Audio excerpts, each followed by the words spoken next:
Faire son microblading dans le pire institut, ça fait quoi? Tout d'abord, les règles d'hygiène risquent de ne pas être respectées. Dans les instituts de beauté qui proposent du maquillage permanent, il y a des règles d'hygiène qui sont strictes et qui sont semblables aux règles d'hygiène des tatoueurs ou même des perceurs. Si les règles d'hygiène ne sont pas respectées, vous risquez donc de vous retrouver avec des inflammations de la peau, des infections bactériennes, voire même d'autres maladies de la peau dues à une mauvaise stérilisation ou désinfection du matériel. D'ailleurs, saviez-vous que dans les années 80-90, il n'y avait pas autant de règles à respecter en termes d'hygiène et dans ces années-là, certains tatoueurs ou pratiquants en maquillage permanent ne respectaient pas les règles de stérilisation des aiguilles et parfois ne changeaient même pas les aiguilles entre chaque client. Et donc certains clients se sont retrouvés avec des transmissions de virus tels que le VIH ou même encore des hépatites. C'est d'ailleurs pour cela qu'aujourd'hui il est obligatoire de faire une formation hygiène et salubrité pour pouvoir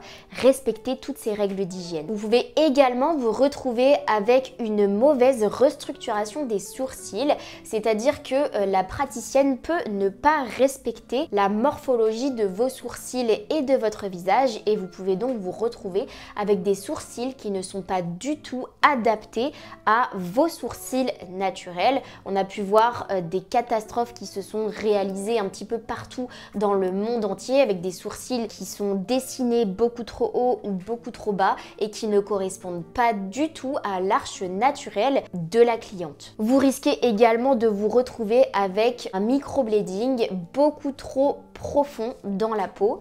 Donc en fait, il y a certaines praticiennes qui peuvent enfoncer le pigment beaucoup trop profond dans la peau et en fait, on se retrouve tout simplement avec un tatouage qui ne se retire pas et c'est juste catastrophique. Le maquillage permanent et le tatouage, ce sont deux choses qui sont différentes et la différence, c'est la profondeur à laquelle on va piquer. Un maquillage permanent, on va piquer beaucoup moins profond qu'un tatouage et c'est l'une des raisons pour lesquelles le maquillage permanent finit par s'estomper dans le temps.